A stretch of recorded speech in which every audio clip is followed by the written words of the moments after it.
अस्सलाम वालेकुम and welcome to जोर का जोड़ PSL special presented by Giggly Boom Boom bubble gum and powered by Opus दिलवालों की chocolate. So yes, league stages का हो गया इख्तिताम PSL सीजन 10 की जब हम बात करें, और क्या ज़बरदस्त इख्तिताम हुआ है।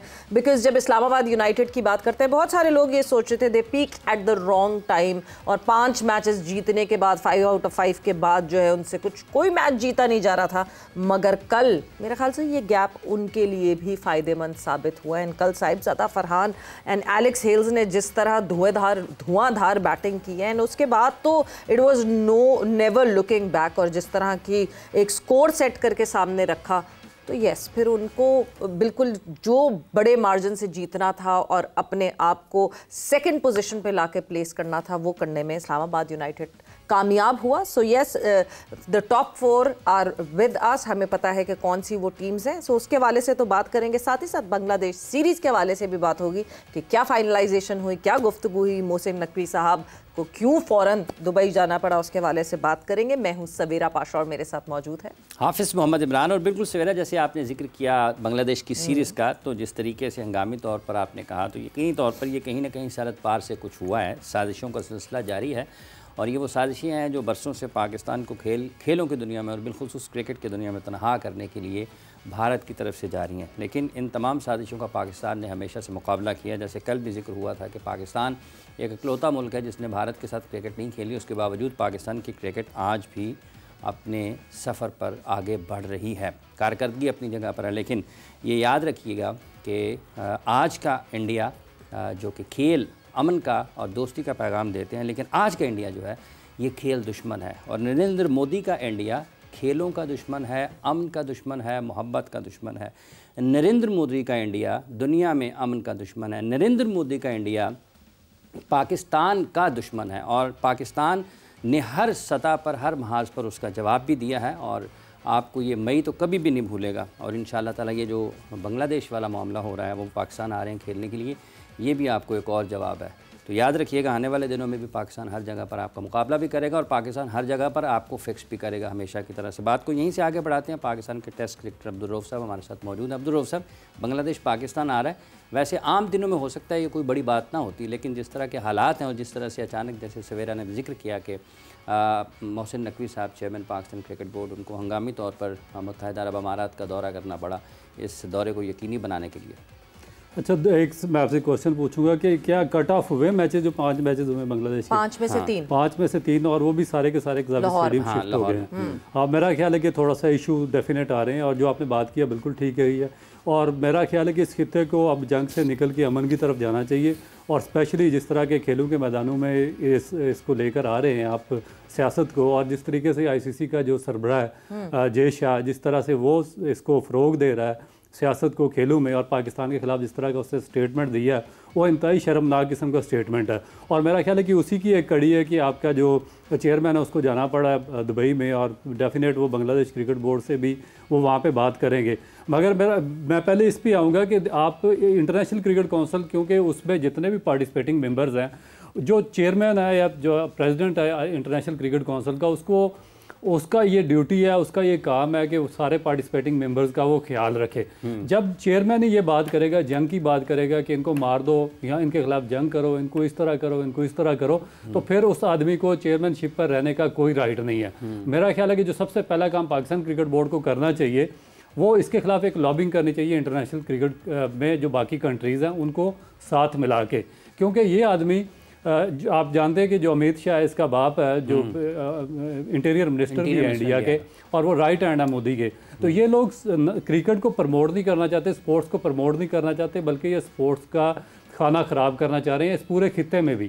क्योंकि एशिया कप पे भी इनकी अटदर्मी यही रही है, पाकिस्तान को बाहर शिफ्ट करना पड़ा। अब चैंपियन ट्रॉफी में भी आप देखें कि पहले इन्होंने कितना पाकिस्तान को यकीन दिलाया था जब पाकिस्तान वर्ल्ड कप खेलने गया है कि ICC का इवेंट है, हम वहाँ पर आएंगे, मगर उसके बाद एंड टाइम पे इन्होंने वहाँ पे आने से इनकार कर दिया। फिर उसके बाद आपको याद है कि मुजफ्फराबाद और स्वात में या गिलगित में ICC चैंपियन ट्रॉफी का टूर होना था, उसमें भी इनको प्रॉब्लम आया और इन्होंने सियासत को इन्वॉल्व किया और मुजफ्फराबाद और गिलगित नहीं जा सकी। फिर लोगों का खुद इनकी जम्मू कश्मीर की टीम रणजी खेलती है, खुद जम्मू कश्मीर की टीम रणजी खेलती है और यहाँ पर हमारे ट्रॉफी मुजफ्फराबाद में नहीं जाने दे रहे और गिलगित में नहीं जाने दे रहे। और उसके बाद जो सबसे इंपॉर्टेंट चीज़ ये हुई है कि आपका जो फाइनल हुआ है चैंपियन ट्रॉफी का जो दुबई में, जो होस्टिंग कंट्री पाकिस्तान, और पाकिस्तान का कोई ऑफिशियल वहाँ पर ऊपर नहीं खड़ा हुआ उस पर डिस्ट्रीब्यूशन सेरेमनी में, तो मेरा ख्याल है कि एक बड़ा स्ट्रिक्ट एक्शन इसके खिलाफ लेना चाहिए। और ये एक राइट टाइम है कि इंटरनेशनल क्रिकेट काउंसिल के जितने भी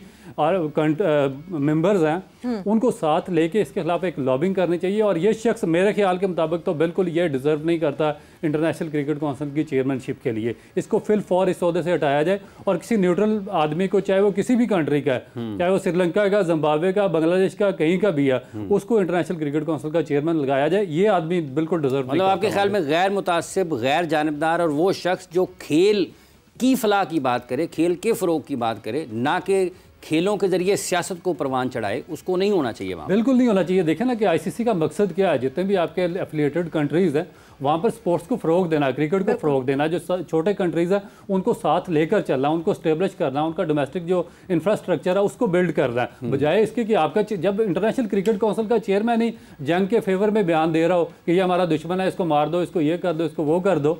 और एक एफिलिएटेड कंट्री, पाकिस्तान कोई नॉर्मल कंट्री थोड़ा, पाकिस्तान कोई श्रीलंका नहीं है, पाकिस्तान कोई बांग्लादेश नहीं है या जिम्बाब्वे नहीं है। पाकिस्तान 1952 से एफिलिएशन में आए इंटरनेशनल क्रिकेट काउंसिल के। हमने 2 वर्ल्ड कप जीते हुए हैं। हमने इंटरनेशनल क्रिकेट काउंसिल को और इंटरनेशनल वर्ल्ड है उसको हमने बेशुमार सुपरस्टार्स दिए हुए हैं जिन्होंने पूरी दुनिया में आईसीसी का नाम बुलंद किया है। उसके बाद फिर जो रेवेन्यू जनरेट होता है वो सबसे ज़्यादा पाकिस्तान की वजह से होता है। आज मैं कहता हूं कि अगर इंडिया ये बड़ा पावर बनने की कोशिश करता है, इंडिया या इंटरनेशनल क्रिकेट काउंसिल अगर पाकिस्तान को किसी इवेंट से बाहर करके ये रेवेन्यू जनरेट करके मुझे दिखा दे, मैं इनकी औकात का पता चल जाएगा। तो इस शख्स का यहाँ पर मेरा नहीं ख्याल कि इस सौदे पे मौजूद होना क्रिकेट के या स्पोर्ट्स के फ़रोग के लिए कोई अच्छी चीज़ है। अभी रिसेंटली आपने, कल ही ये हुआ कि इंडियन मीडिया ने एक शोर शराबा मचाया, एशिया कप नहीं खेलेगा इंडिया, एशिया कप नहीं खेलेगा, अलग अलग जो है उनके पॉइंट ऑफ व्यू सामने आए और शायद 3 घंटे भी नहीं हुए और बीसीसीआई ने उस बात को रिजेक्ट किया। तो मतलब जो पूरी स्पेक्यूलेशन जिस तरह की लगती है और जो असल में सवेरा वो तीन चार घंटे ना उनके दिमाग पे और हवासों पे सवार हैं। वो 3-4 घंटों में सब कुछ बदल जाता है। 3-4 घंटे में अंदाज बदल जाते हैं, एहसास बदल जाते हैं, मीडिया में स्पेकुलेशन होती है ना उनके, ये फ्लॉट करवाई जाती है इंडियन क्रिकेट बोर्ड की जानिब से। जब देखे कि बैकलैश आया इस चीज का, जब 4 घंटे ये खबर चली, उसके बाद जब पूरी दुनिया से इन पे लान तान हुई है कि भाई आप भागे हैं पाकिस्तान के डर से, आप एशिया कप में पार्टिसिपेट नहीं करना चाह रहे, पहले जंग से भागे हैं, अब एशिया कप से भाग रहे हैं, तो उसके बाद फिर उन्होंने दोबारा खबर चलाई कि नहीं ये इंडियन बीसीसीआई का बयान नहीं है। हालांकि मेरे ख्याल से ये बीसीसीआई के अंदर से ये खबर फ्लॉट हुई है। वो चेक करते हैं बेसिकली ना कि क्या रिएक्शन आएगा किस तरह, क्योंकि जिन जर्नलिस्ट की तरफ से वो सारी गुफ्तगू और वो सारी बात शुरू हुई थी वो बड़े क्लोज हैं बीसीसीआई, और वो बीसीसीआई के भी बहुत क्लोज है, तो वो आपको पता चलता है कि हाँ जी वो वहीं से कहीं फ्लोट की गई थी। बट पॉइंट ये है कि एक चीज़ जो कि मेरा ख्याल से अब बीसीसीआई को या इंडियन मीडिया को इन सबको रियलाइज़ करनी पड़ेगी कि 2008 से पाकिस्तान नहीं आई है इंडियन टीम। ऐसा तो नहीं कि पाकिस्तान क्रिकेट बोर्ड जो है वो बर्बाद हो गया, ख़त्म हो गया, कुछ भी नहीं हुआ ना। 4th मोस्ट वैल्यूएबल बोर्ड है अभी भी पाकिस्तान क्रिकेट बोर्ड। तो ये जो इनके जहन में एक बात है वो निकालनी पड़ेगी इनके जहनों से कि मतलब आप अगर नहीं हमारे साथ खेल रहे तो ऐसा नहीं है कि हमारी सर्वाइवल की जंग हम सर्वाइव नहीं कर पा रहे। देखिए बिल्कुल 100% आपने दुरुस्त बात की और आपके ही प्रोग्राम में हम इस पर डिस्कशन पहले भी कर चुके हैं और मैं इसको बार बार कह चुका हूँ कि जब 2008 के बाद इंडिया पाकिस्तान नहीं आ रहे, आपने अपनी 5 दफ़ा टीम वहाँ पे क्यों भेजी है। देखिए जब तक हमने इनके खिलाफ स्टैंड नहीं लिया ये डोमिनेट करते रहे हैं। इन्होंने जंग में भी इसी तरह की ना पहल की है। उसके बाद जब जनरल साहब ने जवाब दिया आसम मुनीर साहब ने, तो उसके बाद सारी दुनिया को पता चला कि इनकी जो असल में औकात क्या है, इनको पता चल गया, बैकफुट पे चले गए और उसके बाद अब ये दोबारा मेरा नहीं ख्याल कि अगले 10 या 20 साल जंग का दोबारा नाम भी लेंगे पाकिस्तान के साथ। इसी तरह इनके साथ क्रिकेट में भी होना चाहिए था।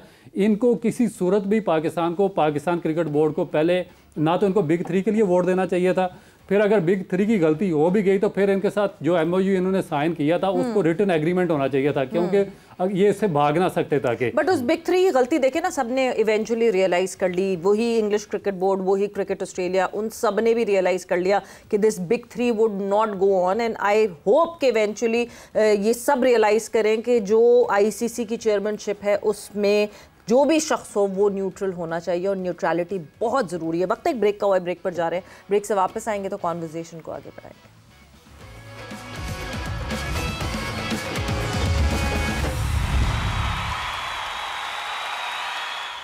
And welcome back to Zor Ka Jor PSL special presented by Giggly Boom Boom Bubblegum and powered by Opus, दिलवालों की चॉकलेट। So yes, ब्रेक पे जाने से पहले यही डिस्कशन हो रही थी कि जब तक इस खत्ते में पीस नहीं होगा तब तक स्पोर्ट्स, हम हमेशा बात करते हैं कि स्पोर्ट्स को दूर रखा जाए, इन सारी चीज़ों से दूर रखा जाए। जो करना है पॉलिटिकल बैकग्राउंड पे जो हो रहा है, डेमोग्राफिकली है इशूज़, उनको एक्सेप्ट करें मगर स्पोर्ट्स को दूर रखें। मगर हम इतनी आसानी से ये बात कह देते हैं, क्यों मुश्किल होता है बीसीसीआई को या इंडिया को इस बात को एक्सेप्ट करना? देखिए, उनका एक माइंडसेट ही ये बना हुआ है, क्योंकि पाकिस्तान ने तो अपनी पूरी कोशिश की है कि पाकिस्तान ने सियासत को खेलों से दूर रखा जाए, और पाकिस्तान ने हमेशा अपनी टीम को इंडिया भेजा है। मैंने बिग 3 की एग्जांपल दिया, उसके बाद पाकिस्तान ने 4 दफ़ा अपनी टीम वर्ल्ड कप खेलने इंडिया भेजी है। मगर रिटर्न में इंडिया ने क्या दिया? एक बायलैटरल के लिए भी गए, एक बायलैटरल जो कि पूरी इंटरनेशनल क्रिकेट काउंसिल के सामने इन्होंने पाकिस्तान के साथ वादा किया था कि हम बायलैटरल खेलने के लिए आएंगे, उससे भी इन्होंने इनकार कर दिया। फिर अभी आपके सामने अभी जब हम वर्ल्ड कप खेलने इंडिया गए हैं 2023 में तो ज़का साहब खुद थे वहाँ पे खुद थे, और इन्होंने कहा था कि हम चैंपियन। ज़का साहब ने इतनी बड़े काम किए, अपने खानसामा भी साथ ले गए, उन्होंने कहा जी हम इतने आपकी तो इसमें देखें कि पाकिस्तान ने तो पूरी अपनी कोशिश की है। मगर अब क्या कर सकते हैं कि जब अपनी हटधर्मी पे वो बरकरार रहे, और उसके बाद फिर जय शाह जैसा जब ICC का चेयरमैन बनेगा तो वो तो बिल्कुल पाकिस्तान को आइसोलेशन पे धकेल रहे थे। और अभी आप देखें कि उसकी सबसे बड़ी एग्जांपल आप देखें कि जो अभी क्लैश हुआ इंडिया पाकिस्तान का, जब आपको पता है कि पाकिस्तान सुपर लीग हो रही है, रावलपिंडी स्टेडियम में भी एक उनका वो ड्रोन का अटैक हुआ है, और इसका मतलब यह था कि आप सबूताज करना चाह रहे हैं हर चीज़, पाकिस्तान को आइसोलेशन में डालना चाहते हैं। तो उनका मकसद बेसिकली यही है। इसलिए मैं बार बार कह रहा हूँ कि इनको जवाब देना किसी जगह पर बहुत ज़्यादा ज़रूरी था, और पाकिस्तान की आर्मी ने, पाकिस्तान की जो गवर्नमेंट ने, उसने बहुत ही बेहतरीन एक स्टैंड लिया जो इनको जवाब दिया। और इसी तरह का जवाब मेरा ख्याल है कि पाकिस्तान क्रिकेट बोर्ड से भी इनको एक दफ़ा जाना पड़ेगा। जब तक वहाँ से इनको स्ट्रॉन्ग जवाब नहीं मिलेगा, ये बार बार पाकिस्तान की जो सॉवरेनिटी है और पाकिस्तान के जो स्पोर्ट्स के ग्राउंड्स हैं उनको वीरान करने की ये कोशिश करते रहेंगे। अच्छा रऊफ साहब, जब भी अब आपने जिक्र किया एक सवाल, जैसे सवेरा ने कहा कि पाकिस्तान से ये बात होती है, इंडिया से क्यों नहीं लोग ऐसे बात कर सकते कि आप सियासत को और खेल को अलग करें? देखिए, बेसिकली तो उनको करनी चाहिए ना इंडिया को, क्योंकि वो जब इस तरह की बात आती है, अमन की बात आती है, तो भागना शुरू हो जाते हैं। जैसे ही जंग की बात आती है तो उनके सारे स्टार्स दरमियान में कूद पड़ते हैं। फिर सुनील गावस्कर जैसे भी आ जाते हैं, जय शाह जैसे भी आ जाते हैं, फिर वो इसके हरभजन सिंह और गंगोली जैसे भी आ जाते हैं कि हम ये करेंगे, हम वो करेंगे, आप मजा चख रही है। आयरनी तो ये है ना कि वहाँ से जो भी पॉजिटिव बात करने की कोशिश करता है, पीस की बात करता है कि अच्छा जी नहीं, जंग नहीं होनी चाहिए, या पाकिस्तान इंडिया के एटलीस्ट क्रिकेटिंग ताल्लुकात बेहतर रहने चाहिए, उनके ऊपर तो एंटी नेशनल्स का ठप्पा लग जाता है। तो देखिए, ये नहीं होना चाहिए ना, क्योंकि एंटी नेशनल तो उन्होंने हर उस बंदे को बना दिया है जो मोतदिल आदमी है, जो साफ़ सुथरी बात करता है, जो अमन की बात करता है, जो प्यार मोहब्बत की बात करता है, जो चाहता है कि हमारे आपस में ताल्लुकात अच्छे रहे, जो क्वेश्चन पूछते हैं। इवन जो उनकी कांग्रेस है उसने बड़े स्ट्रिक्ट क्वेश्चन किए हैं मोदी सरकार के खिलाफ असम्बली में कि आपने किस तरीके से बगैर वजह के पूरे खिते को आपने जंग में धकेला है, और उसके बाद फिर जब आपको मुंह की खानी पड़ी तो इंडिया जो आपकी नेशन है उसको भी ज़लील ख्वार होना पड़ा पूरी दुनिया के सामने। तो उनके क्वेश्चन तो वहाँ पे पूछे जाते हैं, उनके अंदर से, उनकी पार्लियामेंट से, उनके सेनेट से, और जो उनके विजनरी लोग हैं वो भी उनसे पूछते हैं। मगर एक माइंडसेट है वहाँ पे इस बीजेपी का, ये अपनी हटधर्मी पे बड़े स्ट्रांगली ये कायम है, और ये बार बार सिर्फ ये अब नहीं है।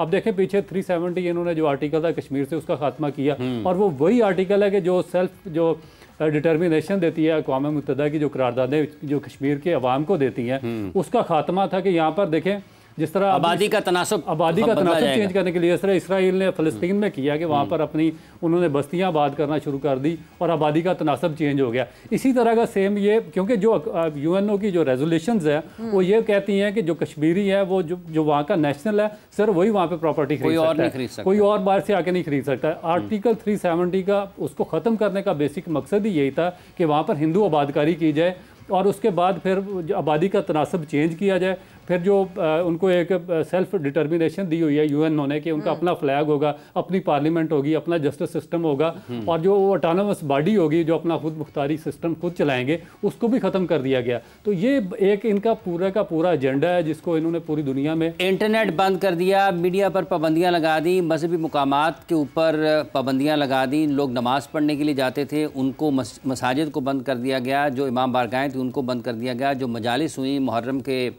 दिनों में उनके ऊपर तशद्दुद किया गया। ये सारे जो 370 जिसका आप हवाला दे रहे हैं, जब ये इन्होंने उसके बाद हुआ 370 2019 में, जब 5 अगस्त को गालिबन ये उन्होंने किया था, 2019 5 अगस्त को, ये सारी की सारी चीज़ें उसके बाद हैं।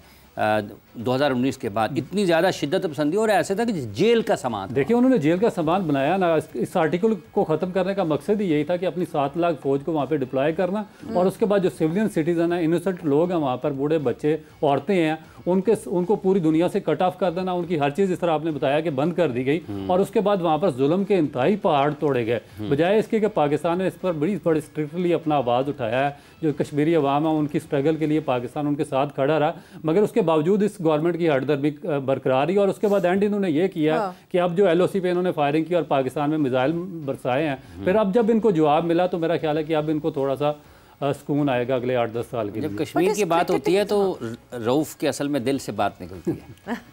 और ऑब्वियसली जब आप इंसानियत की ऑल टुगेदर बात करते हैं, it's not just about Kashmir की बात हम करें, हम गाज़ा की बात करते हैं, आप जब ह्यूमैनिटी की बात करते हैं तो ऑब्वियसली उसकी तो वेटेज एक डिफरेंट ही है कि ह्यूमैनिटी पे कभी भी कोई भी आंच नहीं आनी चाहिए। बट जो हम ये क्रिकेटिंग अफेयर्स की बात कर रहे हैं, ये कैसे बेहतर होगी बटरफ? हम कैसे बैकडोर चैनलिंग कर सकते हैं दूसरे बोर्ड्स के साथ? Because at the end of the day बात वहीं आके अटक जाती है कि ICC के रेवेन्यू में सबसे ज़्यादा जो इनपुट आता है वो BCCI की तरफ से आता है, and this is the reason कि वो अपनी मर्जी चलाने की कोशिश करते हैं जगह जगह। उसको कैसे हैंडल किया जाएगा? देखिए उस पर आना पड़ेगा। मैं तो बहुत अरसे से ये बात कर रहा हूँ कि भाई पाकिस्तान को किसी ना किसी जगह पे स्टैंड इस पे लेना पड़ेगा। जब तक आप स्टैंड नहीं लेंगे इनकी हठधर्मी बरकरार रहेगी। आपको अपनी लॉबिंग करनी पड़ेगी, जितने भी बाकी कंट्रीज़ हैं, एफिलिएटेड कंट्रीज़ हैं, उनके साथ मिलके। क्योंकि मुझे कोई एक इंसिडेंट बता दें जो पाकिस्तान ने किया हो खेलों को रोकने के लिए। पाकिस्तान ने हर मौके पे इवन के पाकिस्तान ने इंडिया में जाके हेलमेट पहन के भी फील्डिंग की हुई है। पाकिस्तान 2 दफ़ा वर्ल्ड कप खेलने वहाँ पर चला गया। पाकिस्तान ने जो बदतरीन कंडीशंस थी उनमें भी इंडिया में जाके क्रिकेट खेली है, और उसके बाद इंडिया ने जवाब में एक दफ़ा भी बगैर किसी एक भी जो शायक है क्रिकेट का, उसके बगैर मैच मुकम्मल भी हुआ। बड़ा 99 का आपको याद होगा, बिल्कुल हुआ। तो ये चीज़ें मेरा ख्याल है कि एक बड़ा राइट है। मैं इसीलिए बार बार कहता हूँ कि पाकिस्तान क्रिकेट बोर्ड को एक थिंक, सारे काम पाकिस्तान आर्मी ने नहीं करने हैं। पाकिस्तान क्रिकेट बोर्ड जो इदारा उसको चाहिए कि एक अपना थिंक टैंक बनाए, जो उसके टॉप के प्लेयर्स हैं, जो जो पुराने प्लेयर्स हैं, साबिका है, माजिद खान है, जिस तरह ज़हीर अब्बास हैं, शाहिद आफरीदी आपके पास हैं, और बड़े लोग हैं, वसीम अकरम है। तो इनको साथ लेकर एक थिंक टैंक होना चाहिए जो कि इंटरनेशनल लॉबिंग करे मुख्तलिफ कंट्रीज़ के साथ, और उनको ये बात समझाए कि हमें एक कोई इंसिडेंट बता दें जिसमें पाकिस्तान ने कोई ऐसी कोशिश की हो जिससे खेलों के ग्राउंड वीरान हुए हों, कोई आइसोलेशन में गया हो, या किसी कंट्री को वहाँ से स्पोर्ट्स को उन्होंने रूट आउट करने की कोशिश की हो। जबकि इंडिया बार बार जब भी कोई बड़ा इवेंट आता है, जब भी कोई बड़ा टूर्नामेंट पाकिस्तान में होता है, इवन कि ICC के इवेंट में भी वो हमेशा पाकिस्तान को वो धकेलने की कोशिश किया, पीछे धकेलने की। तो इसमें मेरा ख्याल है कि हमें एक स्ट्रांगली अपना जो वर्डिक्ट है वो पूरी दुनिया के सामने रखना पड़ेगा, फिर ही जाकर ये किसी जगह पे स्टैंड करेंगे। अदरवाइज तो ये फिर अपनी हठधर्मी पे बरकरार रहेंगे ये। अच्छा रऊफ साहब, जब हम आज के दौर की बात करते हैं, पाकिस्तान के क्रिकेट का मायार भी बुलंद होने की ज़रूरत है ना। फिर अगर पाकिस्तान क्रिकेट बोर्ड ने कोई फ़ैसला करना है या लॉबिंग करनी है, जो भी चीज़ें करनी है, साथ ही साथ आपने अपने क्रिकेट के मायार को भी बुलंद करना है। तो इस वक्त आप समझते हैं फिर पाकिस्तान क्रिकेट बोर्ड पर जिम्मेदारी वैसे तो हर वक्त ही रहती है, लेकिन इन दिनों कुछ ज़्यादा होगी फिर? देखिए ये आप सब एक लंबी डिस्कशन है। मैं इनको काफ़ी चीज़ें बेहतर करने की ज़रूरत है। सबसे जो बेसिक चीज़ ये है कि आप वन मैन शो पे नहीं घूम सकते। ये जो आप चेयरमैन लाते हैं ना वन मैन शो वाले, कि कभी मोहसिन नकवी आ गए, कभी वो नजम सेठी आ गए, कभी ज़का अशरफ आ गए, कभी वो शहरयार खान और एहसान मानी आ गया, कि वो कहते हैं कि भाई हम अन्नदाता हैं, हम पता नहीं जो हम हैं वो किसी और को इस चीज़ का नहीं पता है। इस तरीके से दुनिया का कोई इदारा नहीं चलता। इनको सबसे पहले तो अपना जो एक सिस्टम है उसको स्टेबल करना पड़ेगा। जो आपका गवर्निंग बोर्ड है उसको स्ट्रॉन्ग करना पड़ेगा। आपके जो 8-10 गवर्निंग बोर्ड में लोग बैठे हुए हैं वो इलेक्टेड लोग आते हैं, जो जिनके पास पूरा नॉलेज होता है, जिनके पास पूरा एक वोटिंग राइट्स होते हैं, उनके पास नीचे से लेके आते हैं और वो सिस्टम उनको रन करना पड़ता है। जब तक वो उन लोगों को आप पावर नहीं देंगे, जब तक वो सिस्टम को मजबूत नहीं करेंगे, ये जो चेयरमैन आते हैं ना, ये आप सारे बर्बादी लाने वाले चेयरमैन हैं। ये क्या करते हैं, ये गवर्निंग बोर्ड में बिल्कुल वीकेस्ट लोगों को लाते हैं। मसलन अभी जो करंट गवर्निंग बोर्ड है पाकिस्तान क्रिकेट बोर्ड का, मुझे बताएं उसमें कोई एक फर्स्ट क्लास बड़ा जो रीजन है उसका कोई रिप्रेजेंटेटिव वहाँ पे नहीं है। ग्रेड 2 के जो कोई लाड़काना का है, कोई डेरा मुराद जमाली का, कोई कहाँ का, भावलपुर का, कोई किधर का, कोई एजे के, और ये ऐसे रीजन है कि ये फर्स्ट क्लास क्रिकेट ही नहीं खेलते। और आपकी प्रोडक्शन कहाँ से, और इनमें से 3 भावलपुर कायद ट्रॉफी में 7वें नंबर पर है और बाकी जो तीनों ये माशाल्लाह कोई 12वें पे, कोई 11वें पे, कोई 10वें पे। और जो टॉप की आपके डिपार्टमेंट है जिसमें रीजन है, लाहौर है, कराची है, जो उसके बाद आप सियालकोट से क्रिकेट आई है, फैसलाबाद से आई है, मुल्तान से आई है, उनका कोई रिप्रेजेंटेटिव इन दिनों में कराची की भी हालत पतली है, कराची की भी टीमें नीचे ही हैं। तो फिर ये देखें ना कि ना तो आपका सिस्टम डेवलप होगा, ना कोई आपका सिस्टम चलेगा। फिर उसके बाद क्या होता है, जो चेयरमैन होता है ये क्या करते हैं, ये आके अपने बंदे ले आते हैं, जो जिनको ओबलाइज करना होता है, जिनके पैसे बनवाने होते हैं, जिनकी तनख्वाहें लगवानी होती हैं। किसी को मीडिया से उठाया जाता है, किसी को सिविल सर्विस से उठाया जाता है, किसी को किधर से उठाया जाता है, उनको लाके ठोस देते हैं पाकिस्तान क्रिकेट बोर्ड में। और वो 2 साल वो सोचते हुए गुजार देते हैं कि हमने करना क्या। एक चीज़ सही करते हैं, आगे 10 चीज़ें ख़राब हो जाती हैं। वो 10 चीज़ें ख़राब करने के चक्कर में पूरा सिस्टम बर्बाद हो जाता है। अब देखिए आपके ये जो मेंटोर थे, आपने यार उन पर 1-1 अरब रुपया लगा दिया, 50-50 करोड़ रुपया लगा दिया आपने 6 माह में। उसके बाद एंड रिजल्ट आपका ये निकला कि आपने सब कुछ चलता कर दिया और उनको हाथ जोड़ के माफ़ी मांग रहे हैं कि हमसे एडवांस 4 महीने के पैसे ले लें और हमारी जान छोड़ें।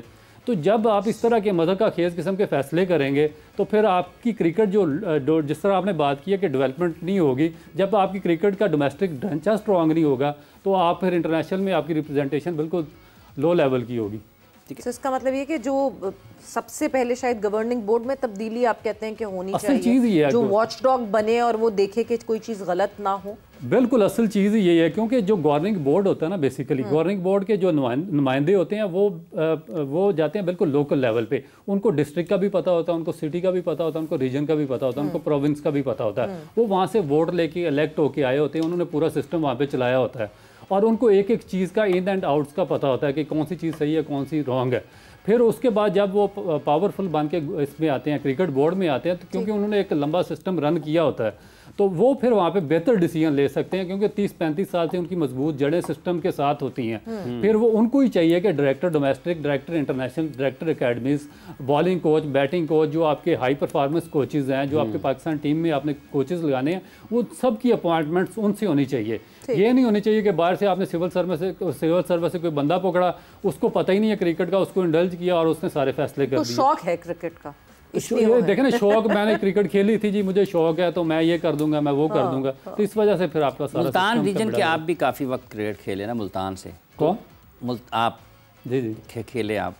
क्या रीजनल क्रिकेट में उस वक्त का टैलेंट क्यों अच्छे क्रिकेटर सामने आते थे? उस रीजन में भी बहुत सारे क्रिकेटर्स ऐसे थे जो किसी वजह से रह गए, वरना वो पाकिस्तान खेल जाते।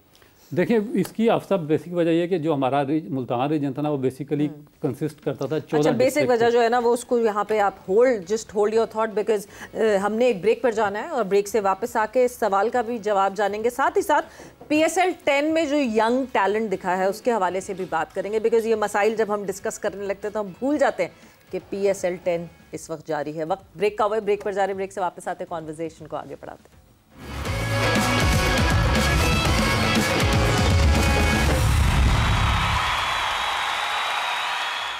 And welcome back to Zor Ka Jor PSL special presented by Giggly Boom Boom Bubblegum and powered by Opus, दिलवालों की चॉकलेट। So yes, ब्रेक पे जाने से पहले एक सवाल हाँ बिल्कुल जी, वो मुल्तान रीजनल क्रिकेट का अगर मायार नीचे आया है, आपके वक्त में जब आप क्रिकेट खेलते थे और कप्तानी भी करते थे अपने रीजन की, उसमें और आज के दौर में फ़र्क क्या है? कुछ ना कुछ तो ख़राब हुआ है ना रीजन में भी, जिस वजह से अगर वहाँ पर भी काम ज़्यादा बेहतर नहीं चल रहा तो। देखिए मैं अपने रीजन का अफसा आपको बताता हूँ कि हमारा जो मुल्तान था सबसे बड़ा रीजन था, उसमें 14 डिस्ट्रिक्ट आते हैं और मेरा ख्याल है कि पाकिस्तान का सबसे बड़ा रीजन यही था। इसमें हमारे प्रेसिडेंट मियां मुनीर साहब होते थे।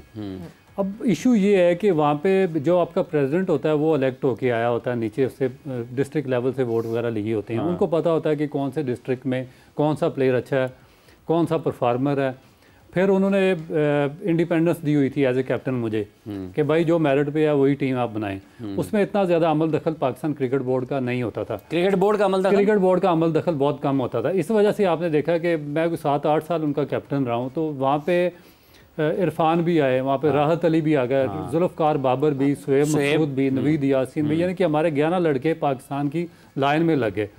उसके बाद हुआ क्या कि हमारी अब मियाँ साहब के साथ यही कोशिश होती थी कि जो हमारा कोच होगा, क्योंकि जब आपके कैप्टन, कोच और प्रेसिडेंट एक पेज पे होंगे तो वहाँ पे आप डेवलपमेंट का काम कर सकेंगे, आप अच्छी स्ट्रेटजी बना सकेंगे, आपका मोमेंटम अच्छा होगा, आपका कम्बिनेशन अच्छा होगा। हुआ उसके बाद क्या कि पाकिस्तान क्रिकेट बोर्ड ने लगा दी वहाँ पे अडाक लगाई, तो कैप्टनसी से मुझे तो फारिग किया। वहाँ पे इन्होंने कोच अपने बाहर से भेज दिए। अब रीजन मुल्तान है, टीम मुल्तान की खेल रही है, कोच आ रहा है कभी कराची से, कभी कोच आ रहा है लाहौर से, कभी कोच आ रहा है पेशावर से। उनको पता ही नहीं वहाँ के लोगों को, वहाँ पे पता ही नहीं है कि क्या डेवलपमेंट है, अंडर 19 से कौन परफॉर्म करके आया, ग्रेड 2 से डिस्ट्रिक्ट में कौन परफॉर्म कर रहा है।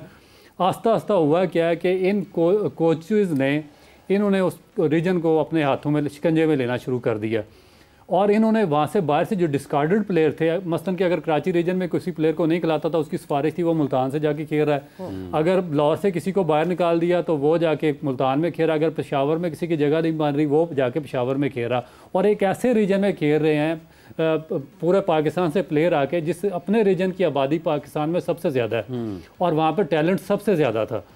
तो इस आस्ता आस्ता उसने सारी जो नीचे ग्रास रूट थी उसको ख़त्म कर दी। अब जो बच्चे थे वो देखते हैं कि हमारे रीजन में सुपरस्टार कोई नहीं आ रहा, हमारे रीजन से बड़ा प्लेयर कोई नहीं आ रहा, हमारे रीजन के प्लेयर्स को चांस नहीं मिल रहे, वो डिस्ट्रिक्ट में क्लब लेवल पे परफॉर्म कर करके थक गए हैं, मगर उनको पूछता ही कोई नहीं, सिलेक्ट नहीं करता। कोचेज़ बाहर से आते हैं, अपने प्लेयर्स ले आते हैं। इसकी सबसे बड़ी मिसाल मैं अभी दूंगा, आपने शुएब मकसूद का सुना होगा इंटरव्यू, उसको देखिए, वो मुल्तान रीजन का हीरो है। मुझे याद है कि जब मैंने इसको खिलाया था, बड़ी मुश्किल से उसको हम खिलाते रहे हैं, प्रमोट किया, पाकिस्तान का नंबर 1 वो बैट्समैन बना, मगर अब वो इस रीजन का हीरो है। सबसे ज़्यादा जो अगर किसी को प्रेफरेंस मिलनी चाहिए, शुएब मकसूद को उस रीजन में मिलनी चाहिए और उसको नॉमिनेट करना चाहिए सबसे पहले टीम के अंदर। सबसे पहले उसको वहाँ से निकाला जाता है, क्योंकि कोच बाहर का होता है, वो अपने लड़के, अपनी मर्जी के लड़के वहाँ पे लेके आता है, यस मैन इकट्ठे करेगा। तो इस तरह आस्ता आस्ता ये उस रीजन का ये हाल हो गया कि अब पिछले 10 साल से जिस रीजन के 11 लड़के पाकिस्तान की लाइन में खड़े थे, उस रीजन से एक सिंगल बंदा पाकिस्तान टीम में नहीं आ रहा, ना कोई जूनियर टीम में आ रहा, ना अंडर 19 में आ रहा, ना पाकिस्तान ए टीम में आ रहा। और वो इतना शानदार रीजन है कि अगर आप कद काट के हिसाब से देखें, इरफान 1, अब्दुल रऊफ 2, शबीर अहमद 3, सुहेब खुद, और ये जितने फिजिकली अगर आप लोगों को देखें तो इतने अच्छे लोग जिस्मानी साख्त के हवाले से भी वहाँ पर उसी रीजन से नजर आते हैं। इंजमामुल हक भी, वकार यूनुस, सारे के सारे, मोहम्मद जाहिद। ये देखें कितना जरखेज इलाका है, लेकिन कोई इसके ऊपर तवज्जो नहीं है। और ये सारी कड़ी देखें शुरू कहाँ से हुई, क्योंकि पाकिस्तान क्रिकेट बोर्ड ने एडहॉक लगा दिया। इसका मतलब ये कि जो सबसे बड़ा जो मसला है, वो मसला ही ये है कि पाकिस्तान क्रिकेट बोर्ड जो सारी चीज़ें अपने हाथ में जकड़ के संभाल के सबको, सारी चीज़ों को सेंट्रलाइज रखना चाहता है, वहाँ से मसाइल। देखिए, इसकी सबसे बेसिक वजह क्या है, अडा क्यों लगाई जाती है? आपने गवर्निंग बोर्ड बनाना होता है, गवर्निंग बोर्ड के में जो बंदा आता है उसने चेयरमैन के लिए वोट देना होता है। चेयरमैन के लिए वोट में अगर आपका साजगार बंदा नहीं है, मुल्तान रीजन पे क्यों डाक लगाएगी? चेयरमैन को खतरा था कि मियां मुनीर उसको वोट नहीं देगा, तो डाक लगा दी गई, अपनी फेवर का बंदा वहाँ पे अपॉइंट कर दिया गया। जिन रीजन से चेयरमैन 2014 की या 15 की बात कर रहे हैं, हाँ, जिन रीजन से पता था कि ये इनके प्रेसिडेंट हमारे आगे हाथ बांध के खड़े हो जाएंगे, हमें वोट दे देंगे, उन रीजन में डाक नहीं लगी, वहाँ पे इलेक्शन हो गया। मुल्तान रीजन में आज तक डाक लगी रही है। फिर उसके बाद इन्होंने जो प्रोविंशियल टीमें बनाई हैं, प्रोविंशियल टीमों ने और बेड़ा गर्क कर दिया कि वो तो पूरे पाकिस्तान में से ही 5 टीमें रह गई ना, वो तो नीचे वाला सिस्टम ही खत्म कर दिया। फिर कोई ऐसे हमारे वहाँ पे बड़े बड़े लोग बैठे हुए हैं, उन्होंने अपनी फैक्ट्रियों के मैनेजर को मुल्तान रीजन का CEO अपॉइंट कर दिया, और वो चावल चलाने वाली या वो दूसरी शुगर चलाने वाली राइस मिल्स वालों ने और दूसरों ने शुगर मिल्स वालों ने अपने जो फैक्ट्री के CEO थे वो क्रिकेट रीजन्स के CEO वहाँ पे बने रहे। उसके बाद फिर वहाँ पे टैलेंट क्या खाक आना था, फिर यही हाल होना था जो अभी हो रहा है। उसके बाद अभी दोबारा इन्होंने रिवोक किया है, ये जो 2014 का कॉन्स्टिट्यूशन दोबारा पाकिस्तान क्रिकेट बोर्ड ने बहाल किया, उसके मुताबिक कि आपने डिसेंट्रलाइज करना सिस्टम को, आप आज़ादी देंगे रीजन्स को, मगर कहाँ पे आज़ादी? अभी भी अडाक है, अभी भी पाकिस्तान क्रिकेट बोर्ड कोच भेज रहा है, अभी पाकिस्तान क्रिकेट बोर्ड सिलेक्शन वहाँ पे कमेटी भेज रहा है, अभी भी सारे डिसीजन अपने हाथ में रखे हुए हैं, और कहने को इन्होंने 2014 का कोचेस भेजते हैं डिस्ट्रिक्ट के लिए, तो वो कोचेस को गेंदें भी अपनी जेब से खरीदना पड़ती हैं कि वो ट्रायल लेने के लिए जाएगा, अपनी गेंदें खरीदेगा, बाद में आके बिल पाकिस्तान क्रिकेट बोर्ड को देगा, 4-4, 5-5 हज़ार रुपया वो टेस्ट क्रिकेटर है, उनको यौमिया मुआवजा मिलता है। ऐसे ही है, बिल्कुल ऐसा ही है। शबीर अहमद ने तो वैसे कहा जी मैं करता ही नहीं। हाँ, उसे रिजाइन कर दिया। कौन यहाँ पे काम कर सकता है जहाँ पे इतनी गंदी खिचड़ी पकी हुई हो?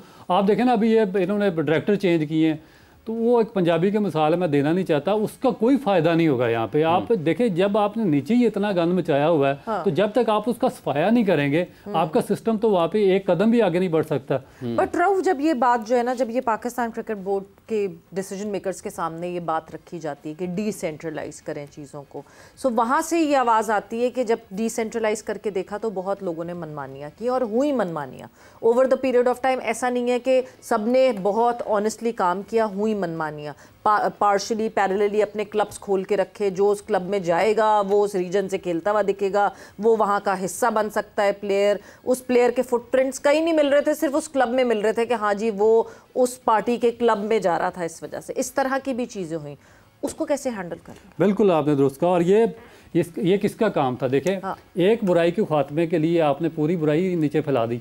मसलन कि ये एक इवल चीज़ थी ना, जिसको आपको सॉर्ट आउट करना था। कितने लोग कर रहे थे? आपका जो गवर्निंग बोर्ड था, ज़्यादा से ज़्यादा एक बंदा कर रहा था या 2 बंदे कर रहे थे, इस तरह की हरकतें कर रहे थे। वो मैनिपुलेट कर रहे थे, नीचे जाके डिस्ट्रिक्ट में वो पॉलिटिक्स कर रहे थे बच्चों के साथ, वोट के लिए वो ये काम कर रहे थे, सियासत फैला रहे थे। तो आपको क्या करना चाहिए था पाकिस्तान क्रिकेट बोर्ड को? पाकिस्तान क्रिकेट बोर्ड को ऐसे अनासर को एलिमिनेट करना चाहिए था, स्ट्रिक्ट रूल एंड रेगुलेशन बनाने चाहिए थे, ताकि ऐसे लोग दोबारा पाकिस्तान क्रिकेट बोर्ड के गवर्निंग बोर्ड का हिस्सा ना बने। मगर हुआ क्या? वही लोग पाकिस्तान गवर्निंग बोर्ड में उन्होंने चेंज करवाई सारी, और एक ही बजाय 3-3 बारियां लेते रहे वो वहाँ पर बैठ के, और पाकिस्तान क्रिकेट बोर्ड उनका सरप्रस्त बना रहा है, और उसकी वजह से सारा नीचे गंद फैला। और उसके बाद अब उसको सफाया करने के बजाय इन्होंने सारे का सारा सिस्टम का बेड़ा गर्क कर दिया, और फिर एंड पे ये हुआ कि दोबारा इनको डिसेंट्रलाइज पे जाना पड़ा, 2014 का आइन दोबारा बहाल करना पड़ा, और फिर उन लोगों के हाथ में देनी पड़ी। मगर वो आधा तीतर आधा बटेर, उसका कोई फ़ायदा नहीं है अभी।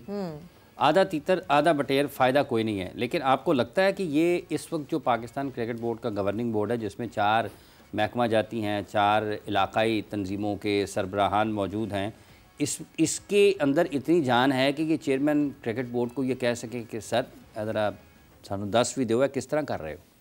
ये पूछ सकते हैं कि कुर्सियाँ कहाँ से लानी है, शामियाने कहाँ से लाने हैं, खाने कहाँ से लाने हैं, बॉलें कहाँ से ख़रीदनी है, बस ये काम कर सकते हैं। इसके अलावा इनको कोई काम, आप देखें वीक लोग क्यों रखे जाते हैं? ताकि क्वेश्चन ना पूछें।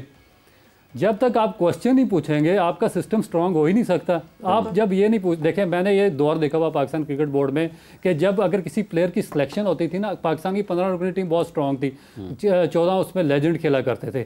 जब अगर 15वें बंदे की सिलेक्शन होती थी तो उसकी डिबेट होती थी पाकिस्तान क्रिकेट बोर्ड के गवर्निंग बोर्ड में। वहाँ पे सारे जो मेंबर्स थे वो अपनी राय देते थे कि सिलेक्शन कमेटी का चेयरमैन सामने बैठा होता था, पूरी सिलेक्शन कमेटी वहाँ पे होती थी, चेयरमैन होता था पीसीबी का, गवर्निंग बोर्ड के मेंबर्स उससे सवाल पूछते थे। काउंसिल मेरा ख्याल है जिसकी आप काउंसिल के टाइम इस बंदे की सिलेक्शन कैसी हुई है। तो जब इतना एक स्ट्रांग आपका सिस्टम होगा तो फिर आपको एक एक बंदे पे जवाब देना पड़ेगा। अब तो कोई पूछने वाला ही नहीं है।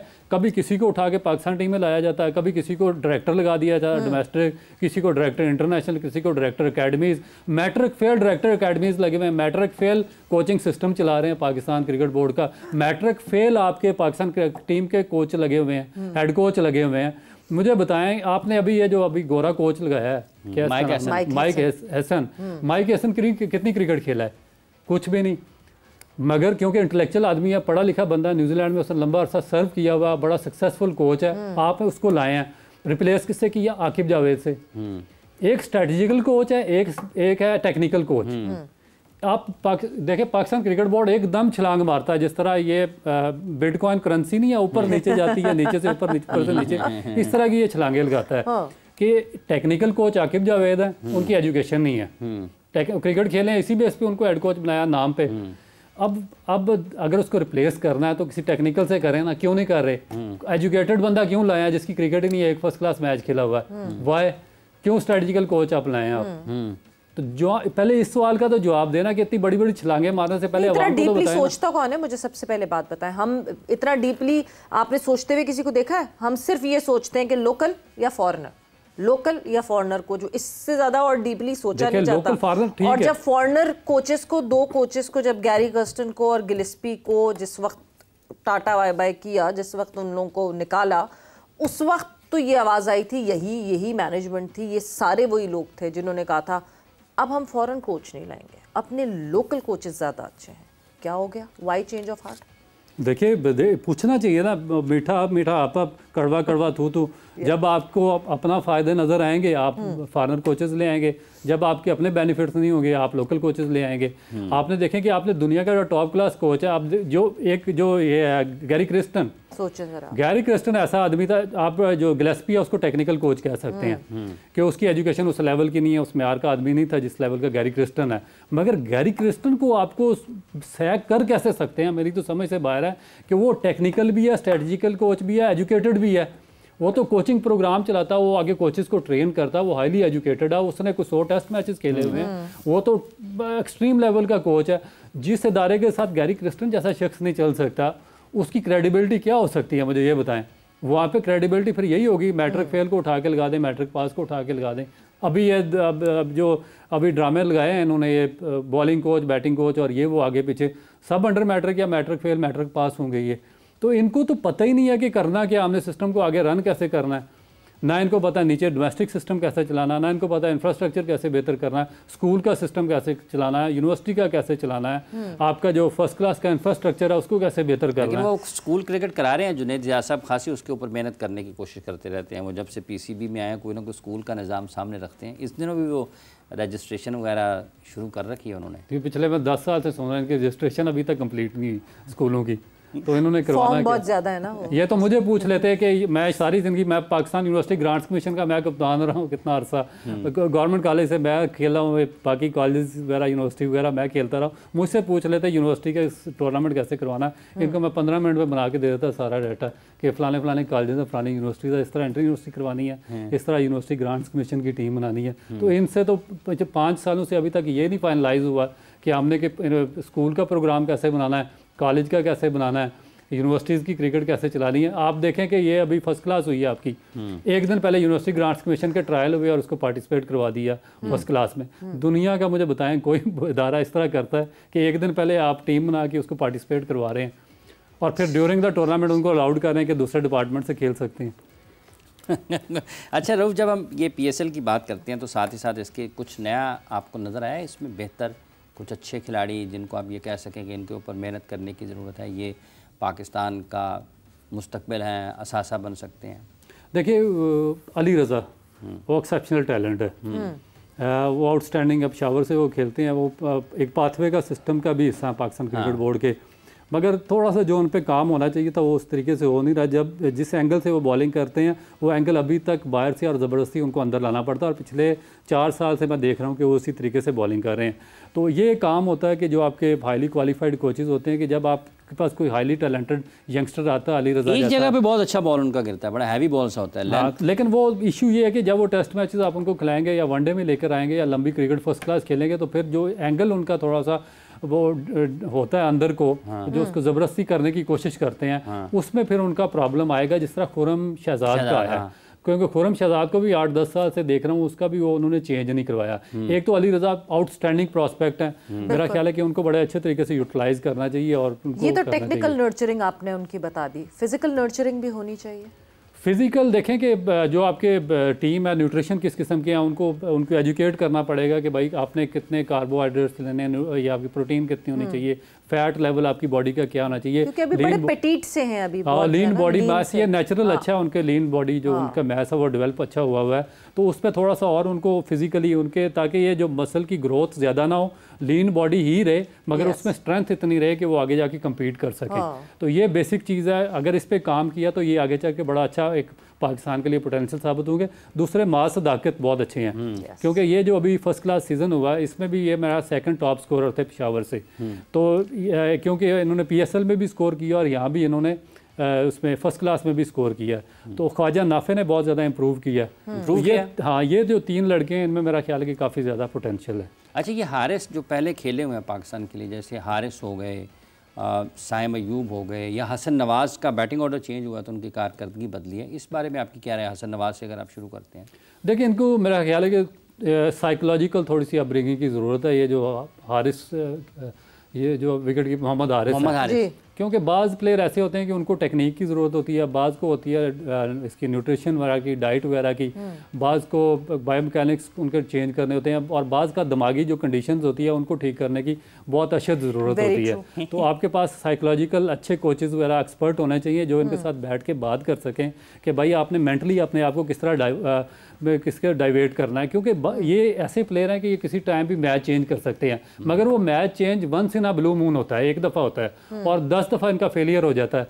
तो इसका मतलब आप में टैलेंट है, आप में पोटेंशियल है, मगर आपका जो माइंड है वो इस लेवल पे काम नहीं कर रहा जिस तरह उसको काम करना चाहिए। क्या मोहम्मद हारिस को देख के लगता है कि कॉन्फिडेंस की लाइन को वो क्रॉस कब करते हैं और कॉन्फिडेंस से ओवर कॉन्फिडेंस पे कब चले जाते हैं, वो पता नहीं चलता शायद? बिल्कुल, ये एग्जैक्टली मैं बात जिस तरह साइकोलॉजिकल लेवल की किया कि एक ऑप्टिमम लेवल होता है आपका, जब आपका जो एग्रेशन है वो उस ऑप्टिमम लेवल को क्रॉस करता है तो वो आपके लिए फ़ायदेमंद होने की बजाय नुकसानदेह होना शुरू हो जाता है। तो इसीलिए आपको उसको एक जगह पे सर्टन लेवल पे मेंटेन करना पड़ता है ताकि वो उससे ऊपर जाके नुकसानदेह ना हो। अगर उससे वो वापस नीचे आएगा तो उसकी परफॉर्मेंस में बेहतरी आएगी। जिस तरह ये बाकी पूरी दुनिया के जो स्पोर्ट्समैन हैं इन्होंने अच्छे साइकोलॉजिस्ट साथ रखे होते हैं, तो वो जो आपका एक अग्रेशन का लेवल है उसको एक सर्टन लेवल से ऊपर वो जाने नहीं देते, उसको मेंटेन करके रखते हैं और उससे वापस उसको कूल डाउन की तरफ लेकर आते हैं। तो ये एक साइकोलॉजिस्ट आपके पास, मैं बार बार कह रहा हूँ कि वो बहुत अच्छा होना चाहिए जो इनको मेंटली इनको बेहतर कर सके। हसन नवाज इम्प्रूव दिख रहे हैं जितना पाकिस्तान से अभी जब वो खेले, तो एक ही मैच ऐसा था जिसपे भी जो कन्विंसिंग नहीं था इतना, ठीक है सेंचुरी आई थी बट वो कन्विंसिंग नहीं थी कि कंडीशंस भी फेवरेबल हो गई थी उनके हिसाब से थी वो। मगर अभी over the period of PSL जितना टाइम चला है, ऑन द ट्रॉट 3 मैचेस उन्होंने लगातार अपनी टीम को जिताए हैं और एक फिनिशर जो कि हम ढूंढ रहे हैं पाकिस्तान क्रिकेट टीम में, आपको लग रहा है कि उनकी ट्रेजेक्ट्री बढ़ रही है, बेहतरी की तरफ जा रही है उनकी परफॉर्मेंस? देखिए, अगर पाकिस्तान ने उनको ओपन पे खिलाया, ठीक है, उन्होंने सेंचुरी भी की जिसकी वजह से उनका नाम बना, वो ओपनिंग पे बना है। हाँ। अब मुझे नहीं पता कि उनको क्यों ओपन से बिल्कुल नीचे लोअर ऑर्डर में डाल दिया गया। हाँ। तो अब ये जब देखें लोअर चौथे नंबर पर आते हैं मिडिल ऑर्डर में, जब मिडिल ऑर्डर में आप जाएंगे इंटरनेशनल मैच में तो फिर वहाँ पे आपकी जो एग्जैक्टली पता चलेगा टेक्निक का कि वेदर आप इस काबिल हैं कि आप उस लेवल पे अपनी जो परफॉर्मेंस का जो आपका तसलसल है उसको बरकरार रख सकते हैं। नहीं, क्योंकि पाकिस्तान इस मामले में हमारे पास इफ्तिखार थे, वो अपर ऑर्डर में थे, उसके बाद लोअर ऑर्डर शिफ्ट किया, मगर वो डोमेस्टिक में आउटस्टैंडिंग परफॉर्मर थे, वो बड़े बड़े उन्होंने मैचेस जितवाए, मगर जैसे ही वो जाते थे इंटरनेशनल लेवल पे तो वहाँ पे उनकी जो प्रोग्रेस थी उसमें डाउनफॉल आ जाता था। हाँ। शुएब के साथ भी ऐसा हुआ, आसिफ अली के साथ भी ऐसा हुआ, खुशदिल के साथ भी ऐसा ही हुआ। तो अब इनके साथ अब इनको देखना पड़ेगा कि अब इंटरनेशनल में क्या ये जो परफॉर्मेंस का तसलसल है डोमेस्टिक में, हाँ, क्या इसको ये इंटरनेशनल में भी बरकरार रख सकते हैं या नहीं रख सकते। हाँ, वो देखना बहुत ज़रूरी है कि एक ओपनर को जो कि मिडिल ऑर्डर में जिसको चेंज किया है, चेंज कराया, बिकॉज ओपनर्स हैं वैसे पाकिस्तान के पास, देयर एम्पल इनफ यंगस्टर्स, जिसका नाम आता है डोमेस्टिक से वो जनरली ओपनर ही होता है। हमारे यहाँ ओपनर्स ज़्यादा परफॉर्मेंसेज में दिखते हैं, बट वक्त जो है अभी एक ब्रेक का हुआ है, ब्रेक से वापस आएंगे तो अपनी कॉन्वर्जेशन को आगे बढ़ाएंगे।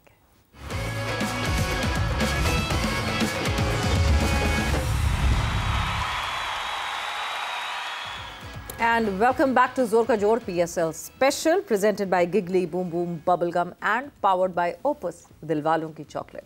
सो यस, ब्रेक पे जाने से पहले डिस्कशन, जो यंगस्टर्स की बात हम कर रहे थे, जो यंगस्टर्स हमें दिखे और पर्टिकुलरली अली रज़ा की बात कर रहे थे कि उसको नर्चर कैसे किया जाएगा।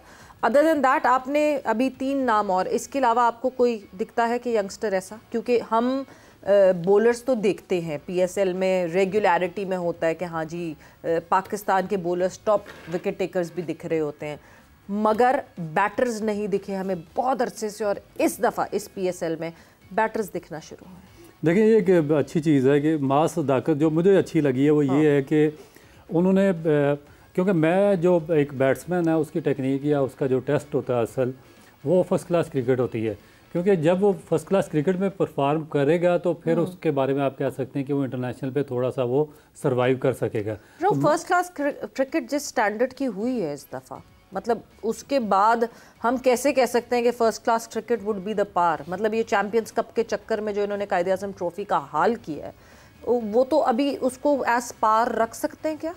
नहीं, लेकिन रखना तो पड़ेगा। आपके पास और इसके अलावा क्या जांचने, बच्चों को जांचने के लिए कोई पूल नहीं है आपके पास।